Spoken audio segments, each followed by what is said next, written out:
How you doing, folks? I'm going to kind of spend a little time on things you need to know about tuning, especially when you get your form set. And we'll start with the bow. Once you get your form set and you're shooting pretty good, being able to group. Let me turn it this way. There you go. Shooting good groups where you're grouping consistently out to about 20 yards. Uh, First thing I would start doing is setting your knock height. Start at about an inch high, a little over an inch high, and start working your way down with a bare shaft and a flat shaft. So uh, when you do that, it's going to fly kind of crazy, fly low, fly wompy, and just keep coming down the string in about little bitty increments until you find that sweet spot for you.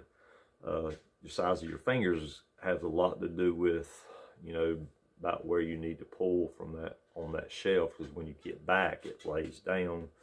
But I would keep working down, and when you find it, and just keep going a little past, and then it gets real wompy, then you kind of remember the general measurement where you was at, then you can kind of get it, the rest of it in at to get your knock height in.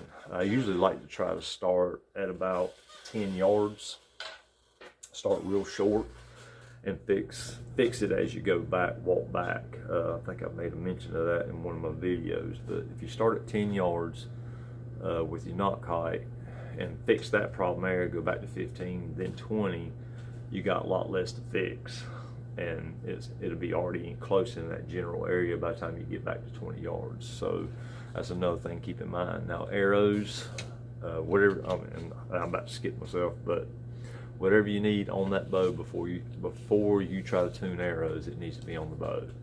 String silencers, side quiver, whatever goes on it needs to be on it. And that way, it's already there. You're tuning your arrows to all that stuff on there, and it'll make your life a lot easier instead of trying to add it at a later time. The arrows. This is a 500 spine Demon. Here's a 500 spine.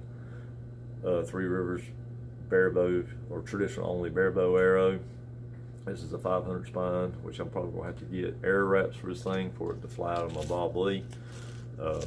Like I say, we'll talk about adding to the arrows. I got an arrow wrap on this one. I had to add arrow wraps to the back ends because my arrows were still flying kind of weak. So I was wanting to try to stiffen the arrow up instead of eating up a bunch of arrow. Whatever you add to the rear end of an arrow, whether it's 5-inch fletching, arrow wrap, lighted knock, that's all going to stiffen your arrow up on the rear end. Anything you add to the front end, tip weight, whether it's a 125, and you can go through the tip weight and insert weight, 50 to 100 grain insert weight, and you can get them as much as about 200 grains.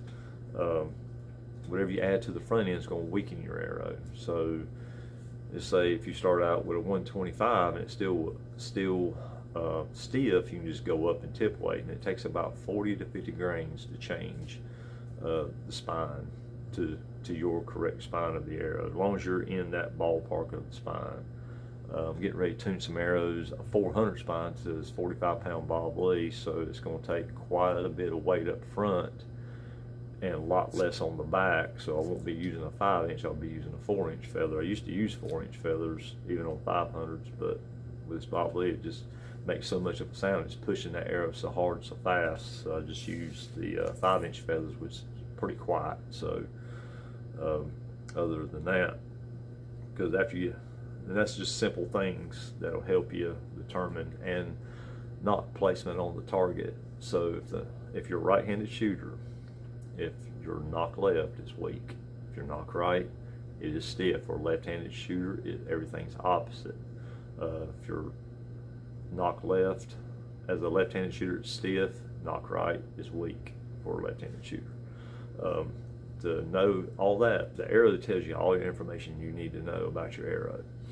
I mean, if you see an arrow coming out and it's flying like this, and it's knocking right and going to the target, you know you're way too stiff. I have seen them fly real weird, from overly stiff to being a little bit underspined. They don't fly good at all, and it takes and you won't cut it down enough, especially on a weaker spine, to get it to fly right. So it's important to kind of have a test kit of arrows, especially the arrow that you're going to use. Just try to get a test kit if one's available. I know the regular traditional only arrows have it, and the bare bow traditional only arrows have a test kit. So I would advise get a test kit, whatever goes on that arrow, whether it's a bar washer, which I got on here. Anything when I add the tune, I'm gonna add to it whatever goes on that, whatever I'm gonna have on that arrow is gonna be on it. And that's a simple way. If you have a process in tuning, it'll make it a lot easier and a lot faster, and it actually help you go through steps so you can solve one problem as your knock height. Then you can, get the spine right as far as length of arrow that you need. That'll get you shooting correctly and cleaning up your arrow flight. Deciding what tip weight, I try to use 150 grain tip weight most of the time, for about all the time. It seems I've got broadheads for that, so I usually, if you're a hunter going to try to hunt with traditional equipment, I'd go ahead and have the broadhead you're going to use, because you can always check your tune at the end of it as a double check on your tune with your broadhead, because normally your broadhead is going to, depending on how long it is, it may weaken it up a little bit, and you may just, kind of fine tune it with the broadhead, and it'll get everything in. So that's another thing to take into consideration. But if you got steps, follow those steps. I should have, and some of my mistakes is what I did with my Bob Lee. There for a little bit I was chasing my butt, just assuming it's going to work the same as another bow. Each bow that you get is different, and I would treat it as the same. So it's the mistakes I've made, I know better than to make those mistakes. Happens, I'm in a hurry, and there ain't no other thing about it. Just make mistakes, even on your knock height, what arrow weight it should be.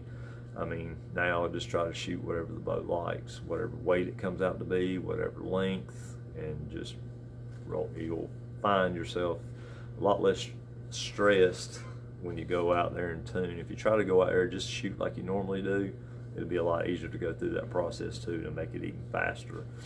And at the end result, you got to decide whether your tune is good or not. So, and nobody else to blame for the tune but you or me, whoever tuned the